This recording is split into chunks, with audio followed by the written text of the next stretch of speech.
नमस्कार। दूरदर्शन उत्तराखंड के खास कार्यक्रम जीवन शैली में आप सभी दर्शकों का स्वागत है। मैं हूं आपके साथ अजय पुंडीर। दर्शकों, जैसा कि हम अपने इस कार्यक्रम में विभिन्न कार्य क्षेत्रों से जुड़ी हुई हस्तियां और उनके कार्य क्षेत्र के बारे में बात करते हैं और समझने का प्रयास करते हैं कैसे किसी कार्य क्षेत्र को सफल बनाया जा सकता है। इसी क्रम में आज हम बात करेंगे संतुलित आहार और जीवन के आधार के बारे में, और इस पर बातचीत करने के लिए हमारे साथ मौजूद है हमारी खास मेहमान श्रीमती गीतांजलि जुगरान जी, जो कि एक आहार विशेषज्ञ हैं और आज हमें बताएंगी कि कैसे एक संतुलित आहार के जरिए स्वस्थ जीवन शैली अपनाई जा सकती है।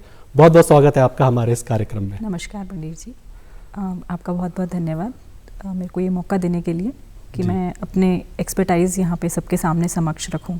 जी, सबसे पहले आप हमें अपने बारे में बताइए कि आपका आरंभिक जीवन, आपकी शिक्षा, उसके बाद आप फिर कैसे आहार विशेषज्ञ बनी? जी, मेरी पैदाइश देहरादून की है और मेरा पढ़ाई लिखाई सब कुछ ऋषिकेश में हुआ है, और जो मेरी उच्च शिक्षा है वो कुरुक्षेत्र यूनिवर्सिटी से है। एंड मैं आगे इंटर्नशिप के लिए चंडीगढ़ पीजीआई से मैंने अपना इंटर्नशिप किया था। आहार विशेषज्ञ आप एक हैं, आहार विशेषज्ञ होता कौन है और ये करता क्या है? जी, जैसा कि नाम में छुपा हुआ है आहार विशेषज्ञ, ये वो स्पेशलिटी है जो कि फूड से डील करती है और फूड हमारे साथ किस तरह से इंटरेक्ट करता है। बिकॉज जो भोजन है हमारा, वो हमारे जीवन के लिए शायद सबसे महत्वपूर्ण चीज़ है। तो ये वो स्पेशलिटी है जो कि आपके आहार और उसका इंटरेक्शन बॉडी में कैसे होता है, या हमारे जितनी भी जीवन से जुड़ी हुई जितनी भी इलनेसेस हैं, उससे हमें क्या, फूड से हमें क्या क्या होने वाला है, वो सब चीज़ें हम थ्रू एक आहार विशेषज्ञ हमें उसमें हेल्प करती है। प्लस मैं ये बोलना चाहूँगी कि जैसे आहार विशेषज्ञ का बोला जाता है कि मोटे को पतला और पतले को मोटा करने में ही शायद हमारे फील्ड को अभी देखा जाता है कि हमें मोटा होना है या हमें पतला होना है तो हमें एक डाइटिशियन के पास जाना है। बट हमारा जो फील्ड है वो बहुत ही वास्ट है। इट्स नॉट ओनली जस्ट कि ओबेसिटी या माल न्यूट्रिशन, बट जितनी भी डिजीज़ेज़ हैं, लाइफस्टाइल डिजीज़ेज़ आजकल तो बहुत ज़्यादा देखी जा रही हैं। ओबेसिटी है और हार्ट डिजीज़ेज़ हैं, डायबिटीज़ है, इनमें भी हमारा बहुत बड़ा रोल है। बिकॉज ये कहीं ना कहीं आके आपके भोजन पे निर्भर करता है कि आपने कैसा खाया, आपका लाइफस्टाइल कैसा था।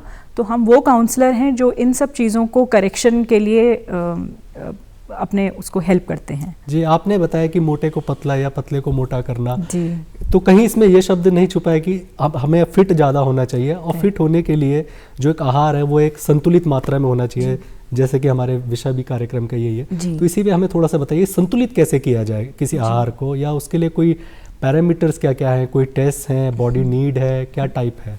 देखिए, संतुलित आहार, पहले तो मैं ये बोलना चाहूँगी कि हर बॉडी अलग है, एवरी बॉडी इज़ डिफरेंट।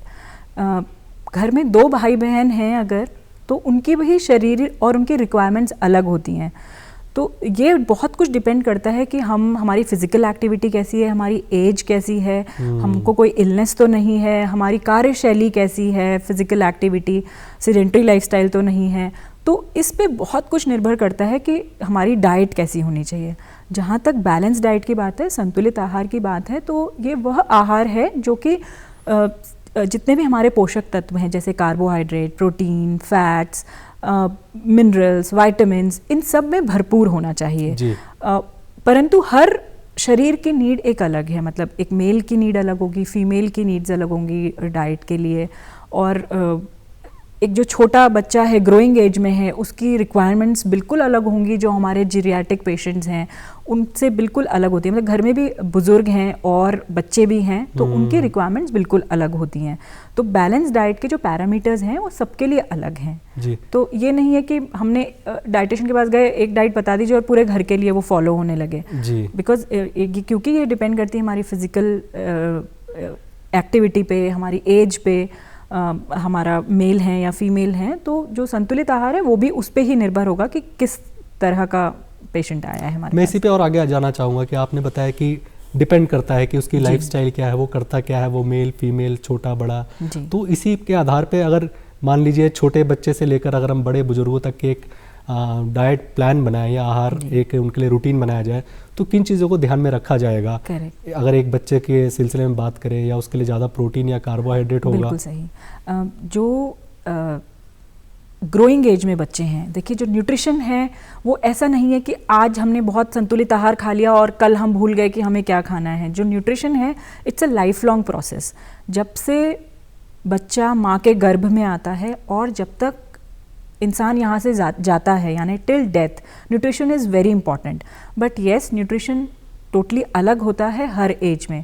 जैसे कि हमारे ग्रोइंग एज के बच्चे हैं, वो उनको प्रोटीन की रिक्वायरमेंट बहुत ज़्यादा है, बिकॉज वो ग्रो कर रहे हैं और उनकी बॉडी ग्रो कर रही है। उनको प्रोटीन की रिक्वायरमेंट्स, कार्बोहाइड्रेट की रिक्वायरमेंट्स, सबकी रिक्वायरमेंट्स उनकी टोटल एनर्जी की रिक्वायरमेंट ज़्यादा है।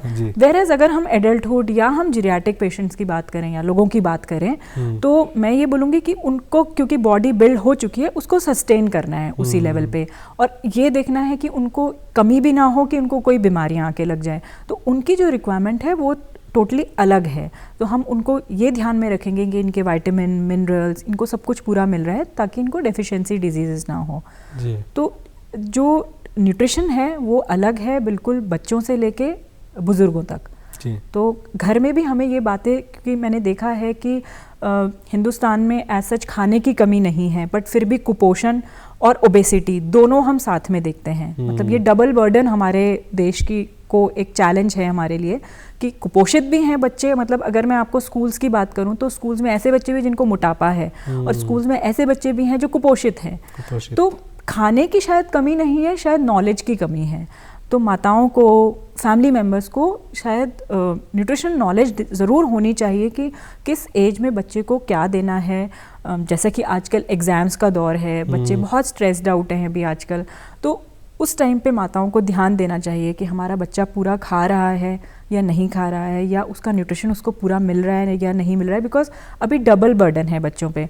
स्कूल गोइंग बच्चे की रिक्वायरमेंट बहुत ज़्यादा होती है, क्योंकि वो यही बच्चे आगे जाके एडल्ट होने हैं, तो उनकी रिक्वायरमेंट बिल्कुल ठोस होना चाहिए उनको। और दीज डेज क्योंकि एग्ज़ाम्स हो रहे हैं तो उनको स्ट्रेस भी हैं वो लोग, तो उनको डबल बर्डन है। बच्चे खाना कम खाते हैं बिकॉज एक एग्ज़ाम्स फोबिया होता है बच्चों को, खाना कम हो जाता है, या कुछ बच्चे खाना स्किप कर देते हैं। मैं बोलती हूँ माताओं को ध्यान देना चाहिए कि हम किस तरह से उनको आहार दें, या स्मॉल एंड फ्रीक्वेंट्स थोड़ा थोड़ा उनको दे खाने के लिए, कि ताकि उनका जो न्यूट्रिशन है वो गैप ना आ जाए उनके बीच में, और वो किसी इन्फेक्शन ना लगे बच्चों को। तो ये थोड़ा सा ध्यान, और प्रोटीन का ज़रूर ध्यान रखें इस समय पे कि प्रोटीन, बच्चे आजकल के बच्चे हैं वो दूध नहीं पीना मांगते हैं, तो दूध नहीं ले रहे हैं तो दही दीजिए, दही नहीं है तो पनीर दीजिए, जो एग नॉनवेज लेते हैं उनको वो दीजिए, ताकि उनका जो वो इस समय रिक्वायरमेंट जो बढ़ी है उनकी वो पूरी हो जाए।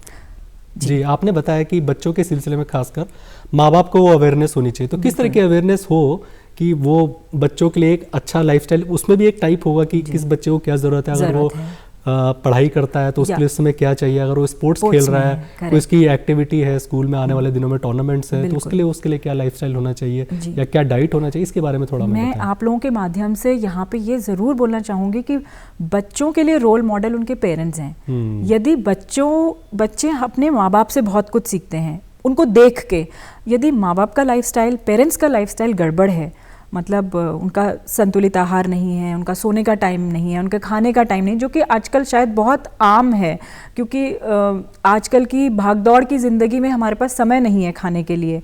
तो ये ध्यान में रखते हुए कि हमसे हमारे बच्चे बहुत कुछ हैबिट सीखेंगे और हम उनके रोल मॉडल हैं, तो हमें अपने खाने पे बहुत ध्यान देना चाहिए ताकि हम अपने बच्चों को बोल पाएँ कि ये खाना हमारे लिए ज़रूरी है।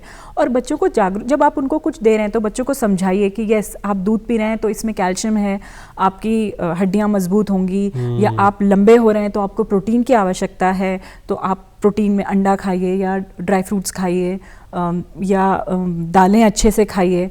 तो ये अगर नॉलेज पेरेंट्स को है तभी आगे वो अपने बच्चों को समझा सकते हैं। तो जागरूकता की बहुत ज़रूरत है कि किस तरह से बच्चों को समझाया जाए। जी, आपने बच्चों को समझाने की बात करी, तो इसमें एजुकेशन का कितना बड़ा रोल हो जाता है कि आपको एक प्रोटीन कंटेंट पता हो कि किस फूड में कितना है, या विटामिन्स का पता हो, कार्बोहाइड्रेट्स का पता हो, मिनरल्स का पता हो, इस चीज़ के लिए एजुकेशन कितनी एक महत्वपूर्ण है? मुझे लगता है कि हर स्कूल्स में न्यूट्रिशन ज़रूर एक सब्जेक्ट होना चाहिए। वैसे है, अगर मैं अपने बच्चे की बात करूं और मैं उसकी बुक्स देखूं, मेरा बच्चा क्लास 7 में है और उसके पास काफ़ी कुछ है, carbohydrate, protein and fats. But माताएं जब तक वो उस अवस्था में आती हैं, शायद हम बहुत चीज़ें भूल चुके होते हैं। बट येस, स्कूल के एकेडमिक्स में भी आपको न्यूट्रिशन एक सब्जेक्ट ज़रूर होना चाहिए, ताकि आगे आने वाली पीढ़ी को हम एक सही राह दे पाएँ कि भोजन जो कि बहुत महत्वपूर्ण है हमारे स्वास्थ्य के लिए। जैसा आपने बोला कि हम अच्छी जीवन शैली होगी तो ही हमारा शरीर भी एक स्ट्रांग होगा, मतलब और कहा भी सही गया है कि जैसा होगा अन्न वैसा होगा तन और मन। कि जैसा हमारा भोजन होगा वैसा ही आगे हमारा जीवन चलने वाला है। तो इसके लिए नॉलेज का होना बहुत बहुत ज़रूरी है। अगर आम भाषा में बोलूँ तो शायद मालूम ही है कि दालों से प्रोटीन मिलता है, कार्बोहाइड्रेट के लिए हमारा जो इंडियन जो फूड है, जो हमारी थाली है, वो बहुत बैलेंस्ड है। मतलब आप देखेंगे कि सीरियल्स यानी कि रोटी भी है तो सब्ज़ी भी होगी, प्रोटीन के फॉर्म में दाल भी होगी, दही भी होगी। तो जो इंडियन डाइट है वो काफ़ी कुछ बैलेंस्ड है। वो हम लोगों की गलतियाँ हैं कि हमने उसको नूडल्स से या बच्चों ने पिज़्ज़ा से इससे कन्वर्ट कर दिया है। यदि हम रीजन वाइज जाएं तो हमारा जो खाना है वो भरपूर है, पूरा हमारी थाली पूरी है। तब हर रीजन वाइज देखेंगे तो बहुत अच्छा हमारा भोजन है। जी, आपने बैलेंस डाइट की एक बात की, तो बैलेंस डाइट का क्या मतलब होता है और इसमें किस तरह का कितना परसेंटेज में क्या होना चाहिए? देखिए, अगर एक मोटी आम तौर की बात करूं तो फॉर एन एडल्ट 60 to 70% जो कैलोरीज, जो टोटल कैलोरीज हमें चाहिए, लगभग एक नॉर्मल एडल्ट मेल को 2200 से लेके 2400 तक कैलोरीज चाहिए होती हैं। तो उसमें जो रिक्वायरमेंट है, मतलब कार्बोहाइड्रेट की, वो कैलोरीज जाएं लगभग 60 से 70%, जो प्रोटीन जाए 15% और जो वसा यानी फैट हो वो 15%। तो ये डिपेंड करता है कि मान लीजिए कोई एडल्ट है जो कि काफ़ी कुछ स्पोर्ट्स में है, या जो बच्चे हैं स्पोर्ट्स में हैं, तो उनका प्रोटीन का रिक्वायरमेंट थोड़ा ज़्यादा हो जाएगा, तो वो 15 से 20% कर सकते हैं। और इधर से हम कार्बोहाइड्रेट थोड़ा कम करके या फैट थोड़ा कम करके वो हम बैलेंस करेंगे। यहीं पे जो आहार विशेषज्ञ आते हैं, उनका डाइटिशियंस का रोल आ जाता है कि किधर से ज़्यादा करना है, किधर से। बट येस, अगर हम मैं आम तौर पर घरेलू न्यूट्रिशन की बात करूँ तो माताओं को एटलीस्ट बस इतना पता होना चाहिए कि ये चीज़ से हमें फ़ैट मिल रहा है, ये चीज़ से हमें प्रोटीन मिल रहा है। और जो हमारी थाली है, जो अगर हम ना भूलें, और जो हमारी नानी दादी खाते चले आ रहे थे, वो एक बैलेंस था। बट हम वो सब कुछ चीज़ें भूल चुके हैं। तो वो ना भूल के अगर हम वही जो अपनी बैलेंस्ड मील जो हमारी थाली है, कि जिसमें दाल भी हो, सब्जी भी हो, रोटी चावल भी हो, दही भी हो या छाछ हो, वो बहुत कुछ है, चटनी की जगह पे चटनी भी हो, तो ये भरपूर है हमारा खाना। मतलब उसमें कोई इतना बड़ा गेम चेंजर नहीं है कि हाँ आपको डाइटिशियन के पास ही जाना है। बट शायद हमने अपनी जीवन शैली खराब कर ली है कि हमें समय ही नहीं है खाने के लिए। हम मतलब ब्रेकफास्ट स्किप कर देते हैं, फिर हम बड़ा सा ब्रंच कर लेते हैं, 12-1 बजे खूब सारा खा लिया, और फिर उसके बाद भूखे हैं, फिर 4 बजे लगती है, फिर से भूख, कहीं पर ऑर्डर किए जाते हैं और उसके बाद वो सब खाया जाता है जो आजकल का चलन है, पिज़्ज़ा, मोमोज़ और ये सब। तो वो एक रॉन्ग प्रैक्टिस है। पहले के आपने देखा होगा जो बड़े बुजुर्ग हैं घर के, उनका टाइमिंग्स होते थे खाने के, कि 9 बजे तक हमें खाना दिया जाए, सुबह ब्रेकफास्ट 9 बजे तक हो जाना चाहिए, और लंच और ब्रेकफास्ट के बीच में एक ज़रूर फ्रूट हो, लंच हमारा 2 बजे तक हो जाए, शाम की चाय 4-5 के बीच में हो जाए, रात का खाना 7:30-8 बजे तक हो जाए। वो शायद हम भूल चुके हैं, तो उसी वजह से ये सारी प्रॉब्लम्स आ रही हैं। जी, आपने लाइफस्टाइल की एक बहुत बड़ी बात करी कि किस तरह की लाइफस्टाइल की वजह से भी एक प्रॉब्लम नज़र आ रही है, जो आज के समाज में हम देखते हैं कि अर्थव्यवस्था या इकोनॉमिक डेवलपमेंट जितना हुआ है तो उसके हमें कहीं ना कहीं कीमत चुकानी पड़ी है। और कुछ कीमतें ये हैं कि हमने अपने आहार के साथ या हमने अपनी लाइफस्टाइल के साथ थोड़ा सा सेक्रीफाइस करना शुरू कर दिया। इस चीज़ को कैसे इम्प्रूव किया जाए और इस चीज़ के लिए क्या किया जाए? इसके लिए अगेन जागरूकता बोलूँगी कि हेल्थ को इम्पॉर्टेंट समझा जाए, जिसको हम हेल्थ को भूल चुके हैं। मतलब ये होता है कि हाँ खाना खा लिया और मिल ही जाएगा, इसीलिए ये बोला भी गया है ईटिंग इज़ अ नेसेसिटी। मतलब खाना खाना ज़रूरी है, but eating intelligently is an art. अगर वो आर्ट सबको आ गई तो शायद बीमारियाँ बहुत दूर हो जाएंगी। कैसा खाना है, कब खाना है, कितने समय पे खाना है और कितना खाना है, अगर इंटेलिजेंटली हम खाएं तो शायद ये जो बीमारियां या हम जीवन शैली से जुड़ी हुई जितनी भी डिजीज़ हैं, जो नॉन कम्युनिकेबल डिजीज़ बहुत ज़्यादा चलन है। मतलब पिछले 20 दशक पहले अगर आप देखें तो कम्युनिकेबल डिजीज़ से प्रॉब्लम होती थी, महामारी चलती थी, डिसेंट्री हो गई, बट अभी जो डेथ रेट है वो है because of diabetes, heart problems, ये हमारी जीवन शैली से रिलेटेड प्रॉब्लम्स हैं और ये शायद आई हैं आफ्टर इकोनॉमिकल डेवलपमेंट। जो हमने इंडस्ट्रियल डेवलपमेंट किया है और हमने अपना समय खाने को नहीं दिया है। पहले घर के सभी लोग साथ बैठ के आराम से हाथ जोड़ के प्रार्थना करके फिर खाया जाता था। आज मुझे नहीं लगता कि किसी घर में साथ बैठ के, क्योंकि जब जिसको टाइम है उसने तब खाया, ठंडा खाया, गरम खाया, एक थैंक्स गिविंग है ही नहीं कहीं भी। वो सारी चीज़ें कहीं ना कहीं प्रॉब्लम ला रही हैं, उसका खामियाजा हम लोग भुगत रहे हैं और शायद आने वाली जनरेशन उसको और भुगतने वाली है। जी, इसमें जंक फूड का कितना बड़ा रोल है कि बच्चे आजकल जंक फूड की तरफ, या बच्चे क्यों एडल्ट भी आजकल जंक फूड की तरफ ज़्यादा अट्रैक्टेड है और वो नॉर्मल खाना, ये एक न्यूट्रिशनल खाना नहीं चाहते। तो हमें कहीं न्यूट्रिशनल वाले खाने को कुछ अट्रैक्टिव बना के पेश किया जाए तो इससे कुछ हो सकता है? बिल्कुल कर सकते हैं। एक्चुअली क्या है, यहाँ पर भी यही है कि हमारी जीवन शैली, लाइफस्टाइल इतना फास्ट हो गया है। ये कब से आने शुरू हुए जो ऑनलाइन करके खाना मंगा रहे हैं, क्योंकि टाइम नहीं था कुक करने का और हमने खाना मंगा लिया। अब जिसको खाना बेचना है वो उसको फैंसी बनाएगा और उसको जंक बनाएगा, क्योंकि ये टेस्ट बड्स को बहुत ज़्यादा प्रभाव देते हैं। हमारे जो ये जंक फूड्स हैं, पिज़्ज़ा हो गया, बर्गर्स हो गया, इनमें कुछ ऐसी चीज़ें डली होती हैं जैसे अजीनोमोटो वगैरह डाला है, वो टेस्ट फॉर्मर होता है और आप यकीन मानिए ये सारी चीज़ें आपको इसका व्यसन होता है एक तरह से, कि मतलब हमें खाना ही खाना है इसका। तो यदि हम अपने बच्चों को, ठीक है बच्चों को हम मना नहीं कर सकते, बट उनको एक टारगेट दीजिए कि हफ्ते में एक बार मिलेगा या 15 दिन में एक बार मिलेगा तुम्हें। क्योंकि आप अगर नहीं देंगे अपने बच्चों को तो वो बाहर के जो उनके पेयर मेट्स हैं वहाँ जाके सुनेंगे अच्छा पिज़्ज़ा भी कोई चीज़ है, वो लेके आएंगे, वो खाएंगे।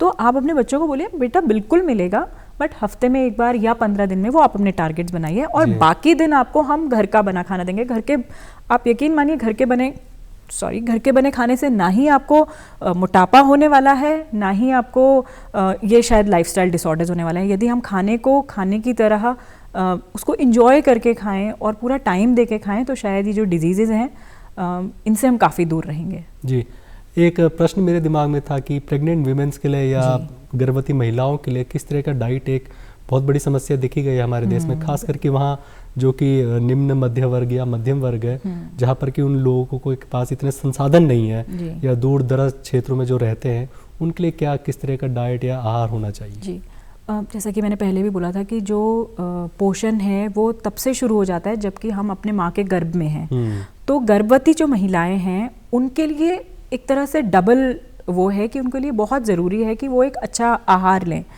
और इसके लिए भी उनका नॉलेज का होना। ऐसा नहीं है कि निम्न वर्ग के जो लोग हैं वो यदि उनके पास पैसा कम है तो वो प्रॉपर न्यूट्रिशन नहीं ले सकते। हम कम पैसा खर्च करके भी बहुत अच्छा आहार ले सकते हैं बाय फूड कॉम्बिनेशन, जैसे सीरियल और पल्स मिला के, वो बहुत अच्छा कॉम्बिनेशन होता है। प्लस उसको खाने को फर्मेंट करके ईजीली हमारे बॉडी को मिल जाता है। तो जो निम्न वर्ग के लोग हैं स्प्राउट्स बना के या अब जो सीजनल वेजिटेबल्स हैं वो खा के, ऐसा नहीं है कि हम महंगे फूड की तरफ जाएं। जो मैं अभी प्रचलन देख रही हूँ कि जो बाहरी फल हैं वो बहुत ज़्यादा प्रचलित हैं, बट अगर आप देखोगे अपना लोकल फ्रूट जो है वो खाइए, जो लोकल सब्जियां लग रही हैं वो खाइए, वो शायद पैसे में भी कम है और न्यूट्रिशन में वो ज़्यादा है। क्योंकि जो बाहर विदेशी फल हैं, विदेशी आहार है, वो जब तक यहाँ तक आएगा वो तब तक उसका जो न्यूट्रिशन वैल्यू है वो कम हो चुकी होगी। बट एक होड़ है कि उसने खाया था तो मैं भी खाऊंगा और मुझे भी ये ताकत मिलने वाली है जी। तो वो बिल्कुल गलत है। और ऐसा नहीं है कि यदि निम्न वर्ग के लोग हैं और वो उनको पोषण नहीं मिल सकता क्योंकि उनके पास जो संसाधन है वो कम है, अपने संसाधनों में से भी हम अपने खाने को न्यूट्रिशियस बना सकते हैं। जैसा कि मैंने बोला कि फर्मेंट करके, स्प्राउट्स बना के, या जैसे ठीक है आपके पास ड्राई फ्रूट्स नहीं है तो मूंगफली अवेलेबल है, दालें अवेलेबल है हमारे पास, उनसे हमें अच्छा प्रोटीन मिल सकता है। और जो हमारा लोकल वो है सीरियल्स हैं, लाइक अभी उत्तराखंड का मंडवा है, लोग इसको बाहर निर्यात कर रहे हैं।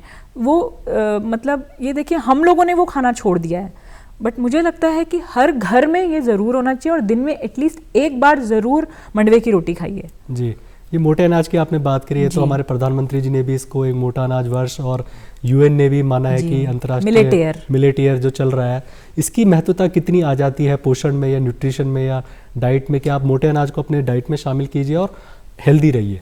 बिल्कुल, जैसा कि चलन अब है मैदा खाने का, है ना, और गेहूं अगर मैं सही बताऊं तो गेहूं हमारे देश का नहीं है।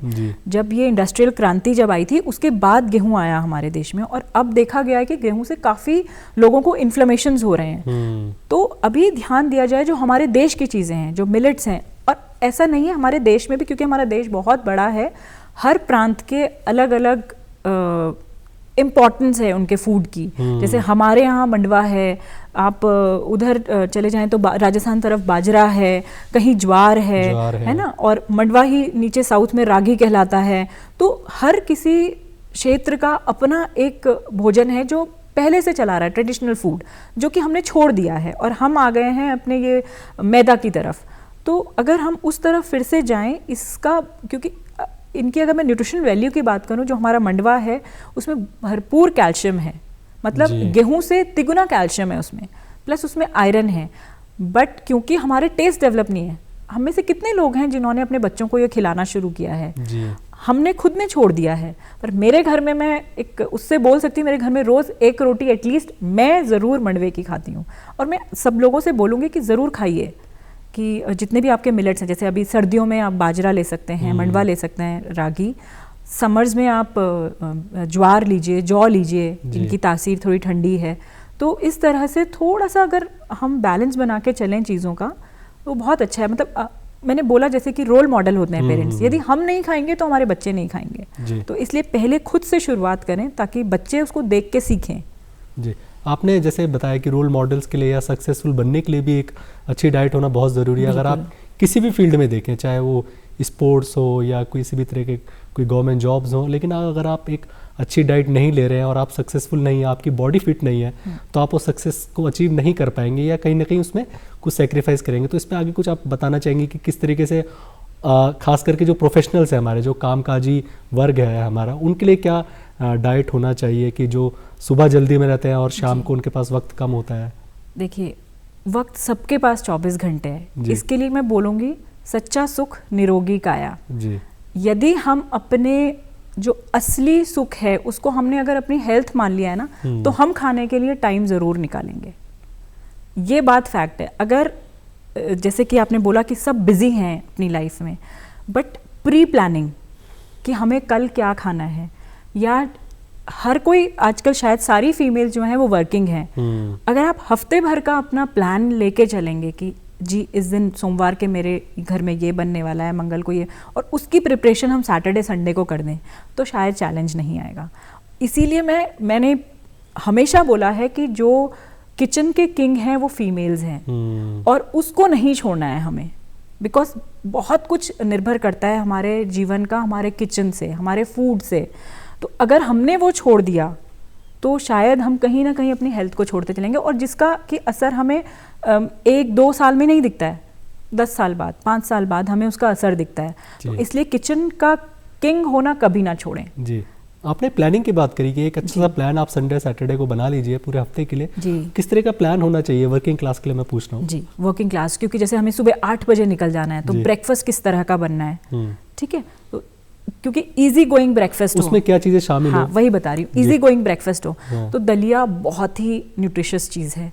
दलिया नहीं है तो ओट्स है आजकल, ओट्स नहीं है तो कॉर्नफ्लेक्स है आजकल, बट हमारा जो दलिया है वो बेस्ट है, तो वो ले सकते हैं क्योंकि वो इजीली बन जाता है। या फिर आपको किसी तरह का पराठा ही बनाना है, तो आप उसकी प्रिपरेशन रात को करके रखिए, क्योंकि सुबह हमें बच्चों का भी टिफिन है, हस्बैंड का भी टिफिन है, सभी कुछ चीज़ें हैं, तो इसलिए प्री प्लानिंग, दोपहर में क्या बनना है, वो उसके लिए कोई दाल भिगानी तो नहीं है, वो रात को करके सब कुछ रखना है।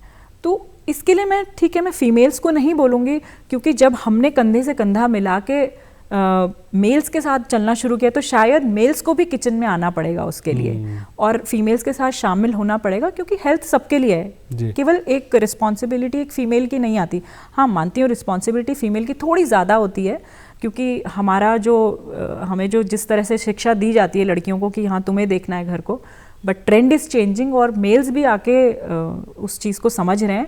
तो उसके लिए प्लान करें सैटरडे संडे कि यस इस दिन ये बनना है, और अपनी जो परचेजिंग है पूरी सब्जियों की, फ्रूट्स की, वो हफ्ते भर की कर देंगे तो शायद आपका टाइम बचेगा, क्योंकि पूरा वीकडेज़ में तो हमारे पास टाइम नहीं होता है। तो वो प्लानिंग करके चलें कि हाँ हमें पूरे हफ्ते भर में किस तरह से करना है। सोक करके रखने कोई चीज़ है तो रात को सोक कीजिए, या कुछ ला के रखना है इस तरह का, कुछ हैंडी बना के रखना है कि नेक्स्ट डे हमें क्या चाहिए उसको फ्रिज में करके कुछ रखिए, है ना। तो वो हफ्ते भर की प्लानिंग होनी चाहिए एटलीस्ट। जी, एक प्रश्न मेरा ये था कि लोग अक्सर डाइट या सब कुछ ध्यान में रखते हुए इसके बारे में पढ़ लेते हैं, समझ लेते हैं, खा लेते हैं, लेकिन लोग पानी कम पीते हैं। करेक्ट। और पानी का कितना बड़ा रोल है किसी भी एक अच्छे न्यूट्रिशन में या डाइट में या लाइफस्टाइल में?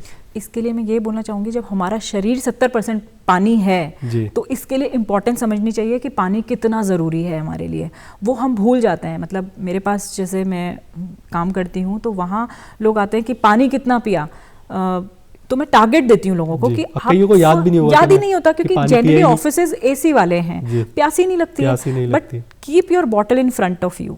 1 लीटर का बॉटल भर के रखिए सामने, और स्टील बॉटल यूज़ कीजिए, प्लस उसमें 1 लीटर का, और ये कोशिश करें कि 2 बजे तक मुझे ये ख़त्म करना है, फर्स्ट हाफ में ये ख़त्म करना है, एंड नेक्स्ट हाफ में फिर आप 1 लीटर बॉटल ख़त्म कीजिए। तो शायद जब सामने रहेगी बॉटल तो आपको याद रहेगा कि मुझे पीना है पानी, और टारगेट बनाइए। जी, तो पानी की जैसे हमने इंपॉर्टेंस की बात करी, इसी तरीके से सुबह कितना जल्दी उठना चाहिए कि हमें अच्छी भूख लगे। कई लोग कहते हैं कि हमें नाश्ता करने का मन नहीं करता, ब्रेकफास्ट बहुत सारे लोग स्किप करते हैं हमारे आज की जनरेशन में, तो उसके लिए क्या कोई खास? पुनीत जी, मैं यहाँ पे बोलना चाहूँगी कि सुबह वह इंसान जल्दी उठेगा जिसकी नींद पूरी होगी। यदि हम सोएंगे 12, 1, 2 बजे तो हम उठेंगे किसी भी हालत में नहीं जल्दी। तो इसलिए कोशिश ये रखें कि डिनर जल्दी हो, सोएं टाइम से ताकि हम उठें टाइम से, वो उठें टाइम से ताकि हम अपना एक्सरसाइज कर पाएँ।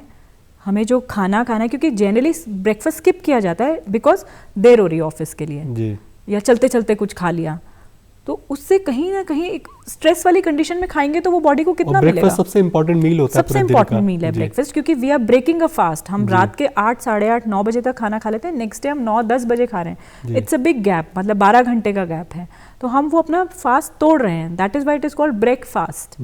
तो लोग उसकी इंपॉर्टेंस समझते नहीं, क्योंकि जल्दी हो रही है, ऑफिस जाना है, बच्चों को स्कूल जाना है। मैंने कई घरों में देखा है बच्चे कुछ नहीं खा के जाते हैं सुबह। जी बिल्कुल। वो अपना टिफ़िन उनकी माताएं जो भी रख देती हैं और वो वहाँ जाके खाया तो ठीक, नहीं खाया।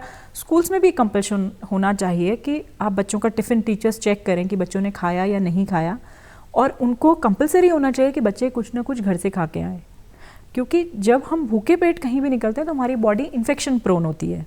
जी। तो बच्चों को हैबिट डालिए कि आपको कुछ ना कुछ खाना है। जी। वो अगेन पेरेंट्स, बहुत बड़ा पेरेंट्स का रोल है कि वो अपने बच्चों की आदतें कैसी डालते हैं। जी, और उसके लिए खुद एग्जांपल सेट करना पड़ेगा। It's a tug of war. मेरी डॉटर और मेरे अंदर बहुत टग ऑफ वॉर होती है सुबह कि नहीं तुम्हें खा के जाना है। जी। और मैं खाती हूँ उसके सामने। मतलब यदि आपके टाइमिंग सही है तो आपको भूख लगेगी। जी। और वो कुछ दिनों की आदतों की बात है। तो इसलिए पेरेंट्स को बहुत ठीक है, कोई बात नहीं, कुछ दिन झगड़ेंगे, बच्चे आपको बुरा भला बोलेंगे कि आप ज़बरदस्ती खिला रही हो, कोई बात नहीं बेटा, आपको खाना है, इसमें कोई ऑप्शन ही नहीं है। जी। इसमें एक चीज़ और मैं पूछना चाह रहा था कि क्लाइमेट के अकॉर्डिंगली भी कुछ सेट करना चाहिए अपने डाइट को या अपने न्यूट्रिशन को, कि जैसे अगर ठंड ज़्यादा पड़ रही है तो हमें किन चीज़ों पे ज़्यादा ध्यान दें, या गर्मी का मौसम है तो हमें क्या खाना चाहिए। जी, आप खुद ही फील करेंगे जब विंटर्स आता है तो हमें फ्राइड खाने का मन करता है। ऐसा नहीं बोलूँगी कि फ्राइड खाना गड़बड़ है, जैसे कि बिल्कुल फैट को एक विलन बना दिया गया है कि वसा वाली चीज़ें बिल्कुल नहीं खानी है। बट आप देखेंगे खुद बॉडी डिमांड करती है, मीठे की बॉडी खुद डिमांड करती है। तो सर्दियों में जैसे हमारे तिल है, ये पहाड़ का है तिल, उसको खाया जाए, उसको शामिल किया जाए। मूंगफली है, ड्राई फ्रूट्स हैं, गुड़ है, इन सबको शामिल किया जाए, क्योंकि इनकी जो तासीर है वो गर्म है और ये बॉडी को गर्म रखते हैं विंटर्स में। और जैसे पहाड़ का तो है कि तिल की चटनी बन गई, भट्ट की चटनी बन गई, तो ये सब चीज़ें शामिल होनी चाहिए। तो इसमें गुड काइंड ऑफ फैट है, गुड क्वालिटी फैट है, तो फैट भी मिलेगा और काफ़ी कुछ अच्छी चीज़ें मिलेंगी इससे। तो कोशिश ये रहे, ऐसा नहीं है कि फ़ैट विलन है, फ़ैट हमेशा बुरा ही करता है शरीर के लिए। फ़ैट में कुछ फ़ैट हमारे शरीर के लिए बहुत ज़रूरी है, बिकॉज हमारा जो ब्रेन है वो फैट से बना है। लोगों ने घी खाना छोड़ दिया है अभी, बहुत घरों में मैं सुनती हूँ कि घी, मैम घी तो खाते ही नहीं है हम।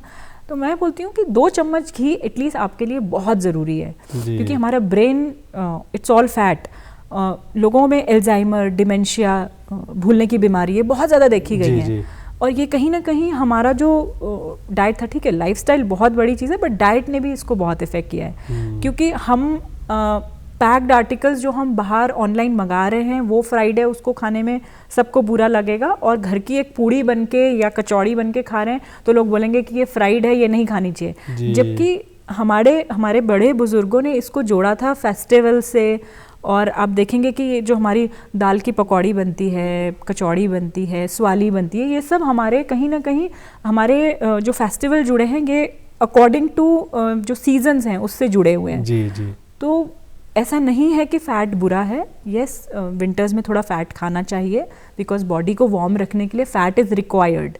और कुछ कुछ फूड आर्टिकल्स जैसे तिल है, मूंगफली है, गुड़ है, ये सब खाने चाहिए हमें। जी, बहुत बहुत धन्यवाद मैम आपका हमारे कार्यक्रम में आने के लिए और इतनी सारी जानकारियाँ शेयर करने के लिए, और हमें बताने के लिए कि हर चीज़ का एक एडिकेट अमाउंट जिसे कहते हैं कि हम प्रयुक्त मात्रा में आप हर चीज़ को ग्रहण कीजिए। गलत कुछ भी नहीं है, लेकिन आपको उसको खाने का तरीका और खाने का मात्रा सही होनी चाहिए। जी, बहुत बहुत धन्यवाद आपका हमारे कार्यक्रम में आने के लिए, हमसे बातचीत करने के लिए। इसी के साथ आपका कार्यक्रम यही समाप्त होता है। अगले अंक में फिर मिलेंगे किसी नए विषय के साथ। तब तक के लिए नमस्कार।